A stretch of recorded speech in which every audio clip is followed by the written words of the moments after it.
പ്രളയ പ്രതിരോധ പ്രവർത്തനങ്ങളിലെ ശ്രദ്ധേയ സാന്നിധ്യമായിരുന്ന ഡോക്ടർ കെ വാസുകി IASന്റെ സ്കൂൾ ഓഫ് ലൈഫ് എന്ന പുസ്തകം പ്രകാശനം ചെയ്തു. തിരുവനന്തപുരം കേസരി ഹാളിൽ നടന്ന ചടങ്ങിൽ പ്രളയകാലത്തെ സന്നദ്ധ പ്രവർത്തകർ പുസ്തകം ഏറ്റുവാങ്ങി. DC ബുക്സാണ് പുസ്തകത്തിന്റെ പ്രസാധകർ. 2018 പ്രളയകാലത്തുൾപ്പെടെ നേരിട്ട പ്രതിസന്ധികളിൽ നിന്നും കണ്ട ആയിരക്കണക്കിന് ജീവിതങ്ങളിൽ നിന്നും ഊർജ്ജം ഉൾക്കൊണ്ടാണ് കെ വാസുകി IAS തന്റെ ആദ്യ പുസ്തകം പുറത്തിറക്കുന്നത്.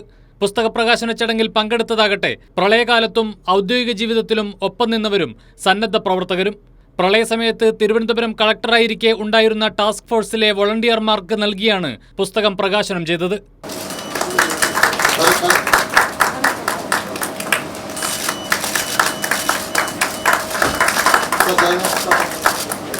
സംസ്ഥാന തൊഴിൽ വകുപ്പ് സെക്രട്ടറി കൂടിയായ ഡോക്ടർ കെ വാസുകി തന്റെ ജീവിത കാലഘട്ടത്തിലെ സംഭവങ്ങളാണ് പുസ്തകത്തിൽ പ്രതിപാദിച്ചിരിക്കുന്നത്. അതികഠിനമായ ശ്രമങ്ങളിലൂടെ ഓരോ സ്വപ്നങ്ങൾ കയ്യെത്തിപ്പിടിക്കുമ്പോഴാണ് ആത്യന്തിക സന്തോഷത്തിന്റെ താക്കോൽ നമ്മുടെ കയ്യിലെത്തുന്നതെന്നും അത് ലഭിക്കുമ്പോഴുള്ള സന്തോഷമാണ് ജീവിതത്തിലെ ഏറ്റവും വലിയ നേട്ടമെന്നും പുസ്തകം പ്രകാശിപ്പിച്ചുകൊണ്ട് വാസുകി പറഞ്ഞു.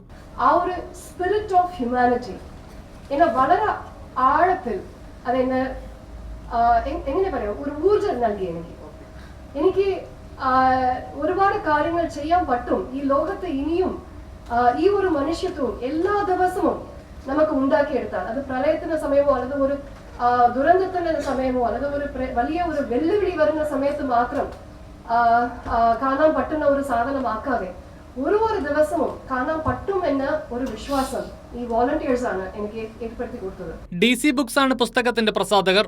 തിരുവനന്തപുരത്ത് കേസരിയിൽ വെച്ച് നടന്ന ചടങ്ങിൽ വാസുകിയുടെ ജീവിത പങ്കാളിയായ S. Karthikeyan IAS, DC books പ്രതിനിധി റിയ എന്നിവർക്കൊപ്പം KUWJ ഭാരവാഹികളായ Anupama G. Nair, chiller Stephen, Suresh Vellimangalam തുടങ്ങിയവർ പങ്കെടുത്തു. കൈരളി ന്യൂസ്, തിരുവനന്തപുരം.